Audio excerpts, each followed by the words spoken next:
Kita lanjutkan materi kita siang hari ini, partial derivatif atau turunan parsial gitu ya. Jadi kita harus mulai masuk ke turunan parsial dan kawan-kawannya gitu ya. Ibu share screen materi kita siang hari ini.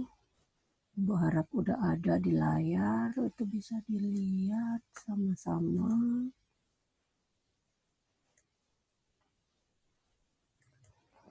Oke, kita slideshow terlebih dahulu. Oke, ada ya, udah nampak ya.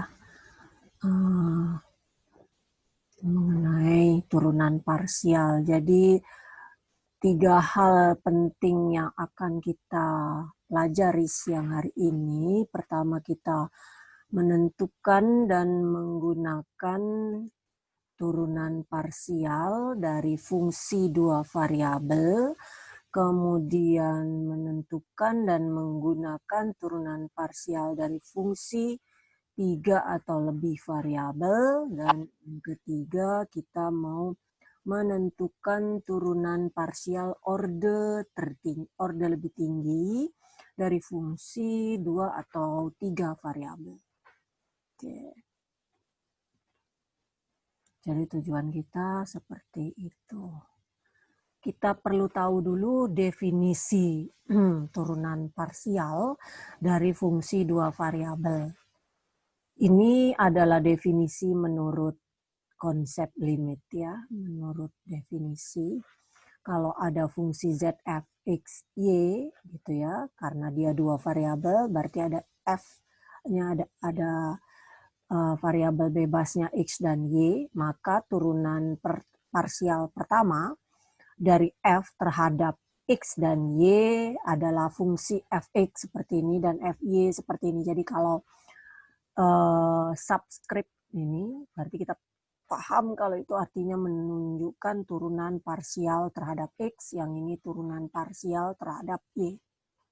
Jadi fx xy itu limit delta x menuju 0, fx plus delta xy min fxy per delta x. Ini sama saja seperti pada turunan pertama fungsi fx gitu ya di kalkulus 1. Ya karena diturunkan terhadap x berarti x plus delta x. Kalau diturunkan terhadap y berarti y plus delta y. Selain variabel tersebut maka dianggap konstanta gitu kan ya kalau cara kita menyelesaikan turunan parsial. Definisi ini menunjukkan jika z f x y, maka untuk menentukan turunan pertama terhadap x-nya kita anggap y konstan gitu ya, dan diturunkan hanya terhadap x. Sama saja kalau mau menentukan f turunan pertama terhadap y-nya, maka x dianggap konstanta dan diturunkan hanya terhadap y gitu ya. Jadi poin ini perlu diingat betul gitu ya. Oke, berikutnya misalnya kalau kita mau mencari turunan parsial, gimana untuk fungsi seperti ini? Fungsi-fungsi aljabar ini lebih mudah, relatif mudah diselesaikan ya dibandingkan kalau fungsinya ada melibatkan trigonometri, eksponensial, itu yang memang agak lebih sulit gitu ya. Tapi hati-hati, walaupun mudah juga jangan membuat kita menjadi tidak teliti menyelesaikannya gitu ya. Di sini kalau diminta menurunkan terhadap X, berarti kita anggap Y konstanta. Jadi ini ada X, ya kita turunkan. Jadi 3 turunan ini, ya Y ini berarti konstanta, ikut saja karena ini perkalian. X kuadrat diturunkan jadi 2X, Y kuadrat. Kemudian kalau ini berarti 6X kuadrat, Y-nya juga ikut. Gitu ya, paham pasti. Kemudian kalau kita memandang X-nya sebagai konstanta, berarti kita menurunkannya terhadap Y gitu ya. Berarti ini konstanta, kalau diturunkan ya pasti 0 gitu kan. Kalau ini berarti min 2Y X kuadrat atau min 2X kuadrat Y ditambah 2X pangkat 3 Y-nya diturunkan gitu ya. Hati-hati antara menganggap variabel mana yang konstanta, yang mana yang mau diturunkan gitu ya. Jadi cukup Simple gitu. Notasi, ini untuk notasi kita bisa nulisnya seperti ini. Notasinya adalah ini do. Kalau kita sudah berbicara do, f do x, itu artinya kita sudah berbicara turunan parsial gitu ya. Karena bukan d, bukan diferensialnya satu saja terhadap satu variabel seperti kita belajar di kalkulus 1 gitu ya. Jadi bentuknya seperti ini, boleh ditulis seperti ini, atau mau nulisnya seperti ini, atau ZX, atau do Z, do X, boleh macam-macam gitu ya.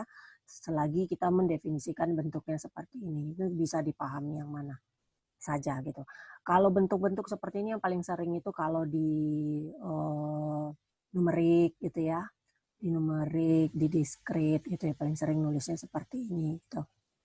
Atau di optimasi gitu, bidang-bidang yang seperti itu biasa nulisnya seperti ini turunannya karena berhubungan nanti dengan matrik Hessian, matrik Jacobian gitu ya. Kalau di turunan, di kalkulus gitu biasanya tetap dalam do-nya seperti ini. Tapi pada dasarnya mana saja sama gitu ya, paham ya. Jadi ini sama, ini kalau terhadap X, kalau terhadap Y seperti ini artinya bentuknya. Kemudian turunan parsial pertama yang dievaluasi di titik AB, notasinya seperti ini kita nulisnya ya. Ada garis seperti ini AB gitu, itu sama aja kita nulisnya gitu, boleh juga seperti ini atau Y-nya seperti ini. Oke, paham ya. Sama itu mau mencari dan mengevaluasi turunan parsial kalau kita mau menentukan rumus ini di titik ini. Nah, kita lihat nih kalau terhadap X gitu ya, berarti yang diturunkan hanya X kuadrat Y ini, jadi turunannya adalah 2X ya kan. Ini bentuk ini tuh bentuk U kali V juga ya kan. Ini adalah bentuk U kali V. Turunannya ada U kali V. Jadi kita harus gunakan konsep U kali V juga untuk turunan. Berarti UV aksen plus U aksen V itu harus dipakai juga gitu ya. Kalau di sini berarti ini yang pertama, yang V-nya dulu kita aksenkan. Jadi V-nya diaksenkan terhadap X berarti 2XY 2XY dikali E pangkat X kuadrat Y gitu. Nggak usah pakai kurung, nggak apa-apa ini. Gitu ya. Sorry, Y-nya di atas ini. Dikirain di bawah lagi. Nah, seperti ini. Tapi buat kurung juga biar jelas aja bagian ini. 2X ini Y-nya di atas ini. Nah, gitu. Turunan pertamanya. Kemudian ditambah U aksen. U aksennya berarti 1 gitu ya. Jadi bentuknya seperti ini ya. Paham ya? Kemudian kalau turunannya dievaluasi di titik 1 dan 2, kita masukkan nilainya. Berarti berapa gitu. Tinggal dapat ini hasilnya.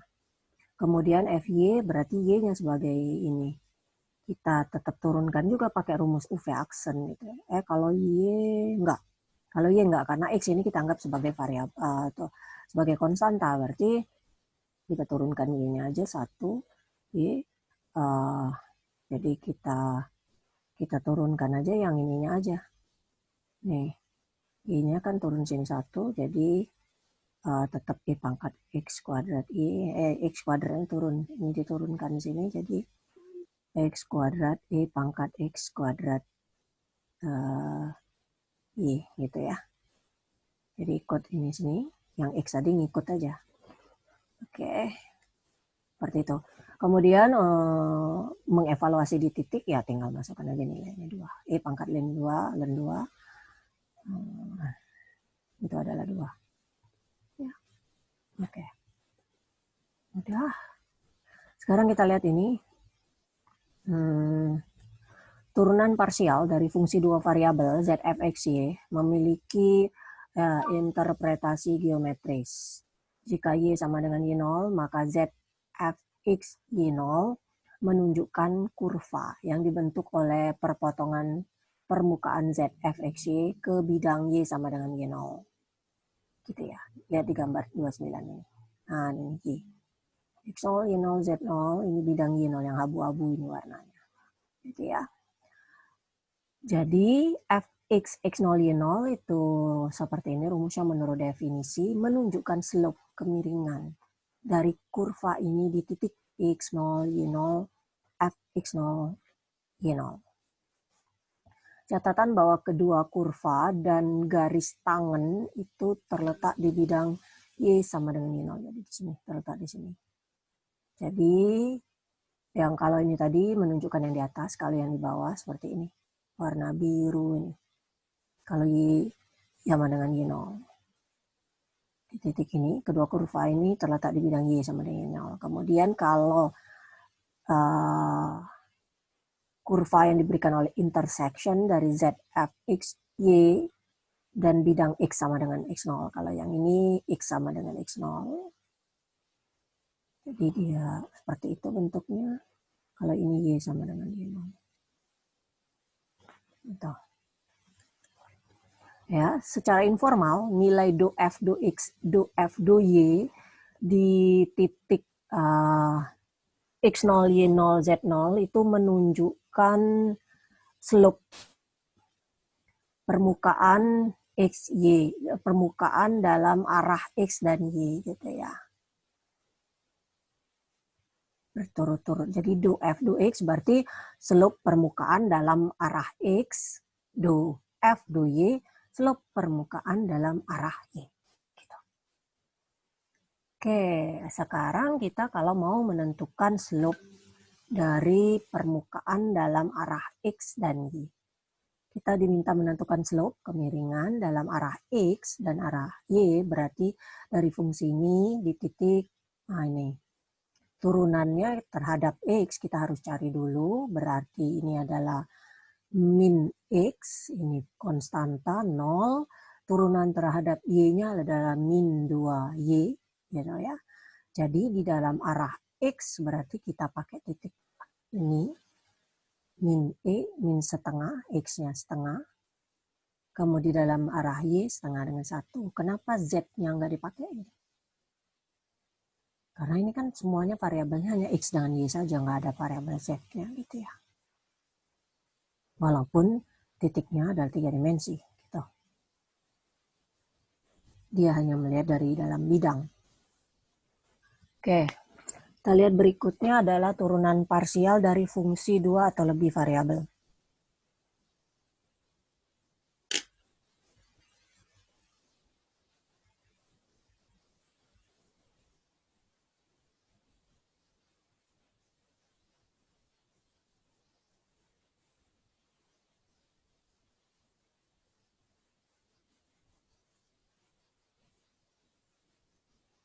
Sebentar ya.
Oke, parsial derivatif, turunan parsial dari fungsi 2 3 variabel sama aja nih definisinya, cuma kita perluas aja nih ya kan. Fx y, x y z gitu ya. Jadi paham mudah, sama aja. Kalau x ya delta x, kalau y delta y, kalau z delta z. Ini menurut definisi semua. Kemudian ini kalau kita diminta mencari turunan parsial terhadap Z dengan mempertimbangkan X dan Y konstan gitu ya. Kalau terhadap Z ya berarti ini 0, ini adalah 2YZ pasti ya kan. Ini adalah Z saja gitu.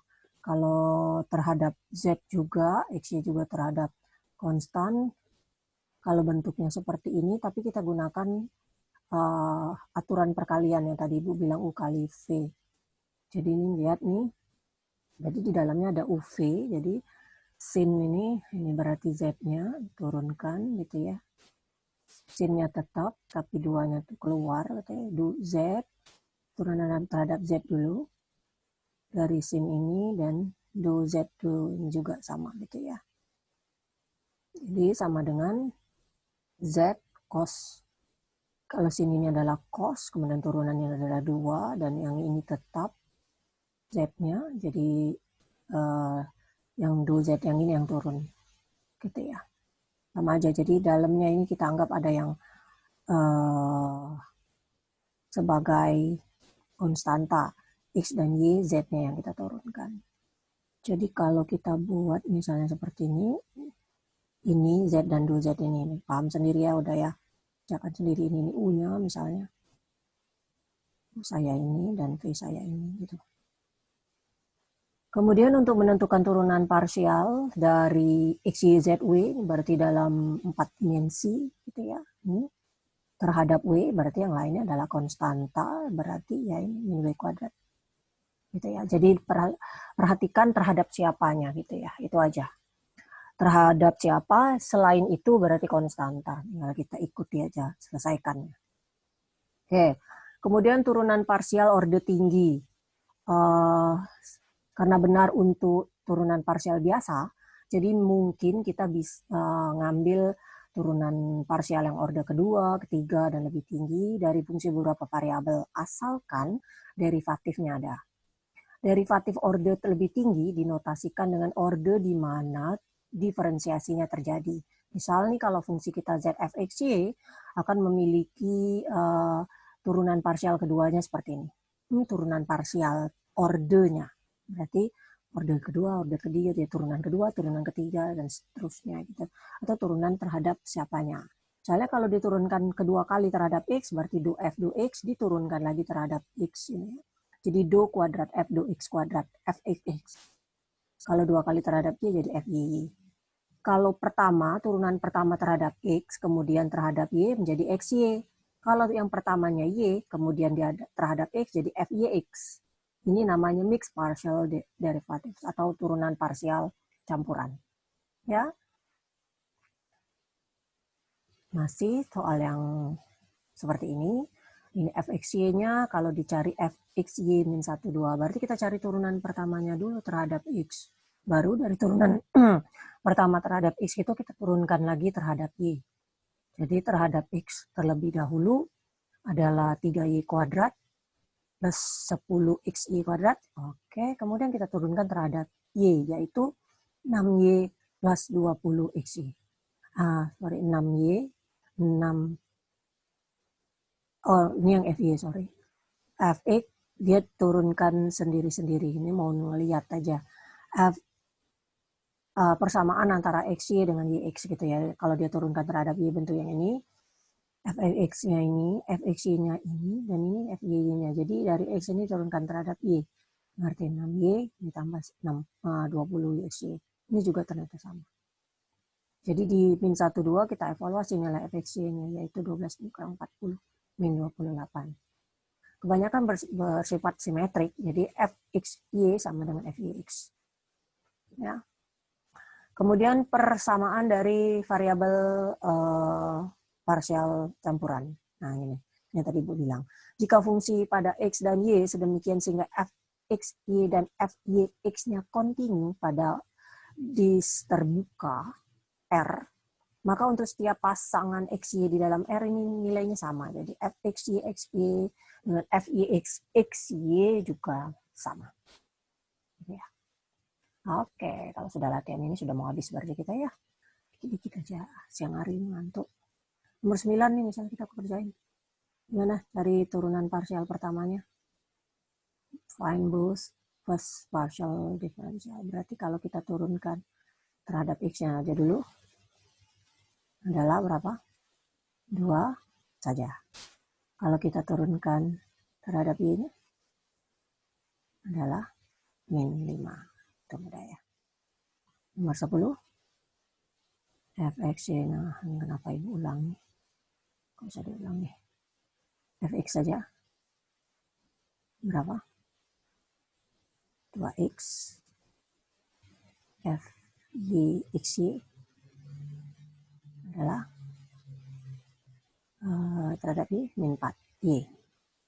Oke. Nomor 11. Fx-nya berapa? Terhadap X berarti 2x Y pangkat 3. Fy xy terhadap Y berarti 3x kuadrat Y kuadrat. Yang terakhir nomor 12. Fx-nya adalah 12 x kuadrat Y pangkat min 2. Fy xy-nya adalah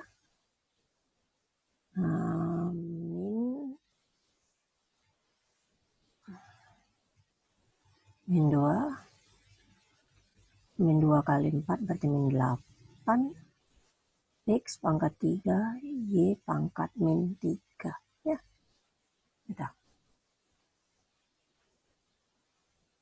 Kalau ini mencari slope permukaan dalam arah X arah Y sama aja gitu ya. Berarti kita mencari turunan pertamanya juga gitu. Terhadap ini. Berarti kita cari Fx, Fy gitu ya. Di titik itu. Misalnya nih nomor 53.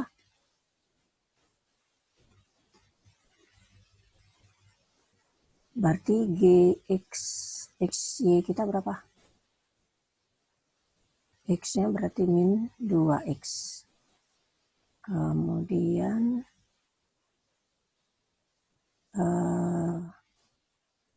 GY-nya adalah min 2y. Berarti GX 11 adalah min 2 kali 1 min 2. Kemudian GY 11 adalah min 2 kali 1 adalah min 2. Gitu ya. Kemudian nomor 54. Kalau kita punya HXY berarti HX kita adalah 2x. HY kita adalah min 2y. Berarti HX min 21 kita adalah min 4. Kemudian HY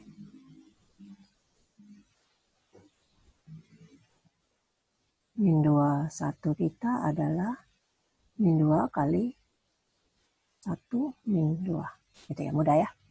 Mudah. Yang lain-lain banyak. Cek aja. Bagian partial derivatif ini agak menyenangkan gitu menyelesaikannya. Paling kesulitan kita itu tadi kalau sudah melibatkan fungsi trigonometri, eksponensial, dan lain sebagainya. Yang melibatkan yang turunan-turunannya, ada akar-akarnya gitu. Kalau yang seperti ini tuh, fungsi-fungsi aljabar seperti ini mudah menyelesaikannya. Ada pertanyaan sampai sini? Ada pertanyaan? Ada? Oke, mudah. Nggak bertanya ya. Udah ngantuk, Bu. Siang ini. Sama aja, sama-sama ngantuk kita. Oke. Kita cukupkan. Nggak usah lama-lama kuliah itu. Memang enaknya kuliah itu sebentar-sebentar lah ya.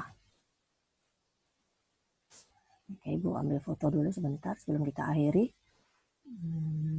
Nanti malam jangan lupa isi pop quiznya. Correction Ibu juga banyak banget gitu ya. Sabar aja ya, nanti pasti Ibu kasih tahu. Kalau Ibu udah mengoreksi pasti Ibu informasikan ke kalian supaya kalian bisa ngecek gitu ya. Kalau belum Ibu informasikan, karena biasanya Ibu masih kunci gitu ya, jadi belum bisa diakses juga. Nanti Ibu buka aksesnya kalau sudah dikoreksi, biar kalian bisa ngecek gitu. Kayaknya sih mudah, soalnya banyak yang menyelesaikannya cepat kok. Gak usah susah-susah. Asalkan belajar dari buku-buku itulah keluar pasti soalnya gitu. Kan begitu aja. Kuliah 4 SKS ini terasa banget ya, ketemunya 2 kali siang hari. Tapi untung juga sih kita jadwalnya ini ketemunya hari yang sama. Aduh, ibu kebayang kalau harinya berbeda. Bukan hanya mahasiswanya aja yang capek gitu, sama aja dosennya juga. Tapi ya kita harus semangat ya. Kalian kan ingin berakhirlah S2-nya kan. Nggak mau sampai S3, S4. Sudah mau tamat bu, apalagi yang sudah mau tamat. Masa masih S2, S3 gitu. Nah, masih S3.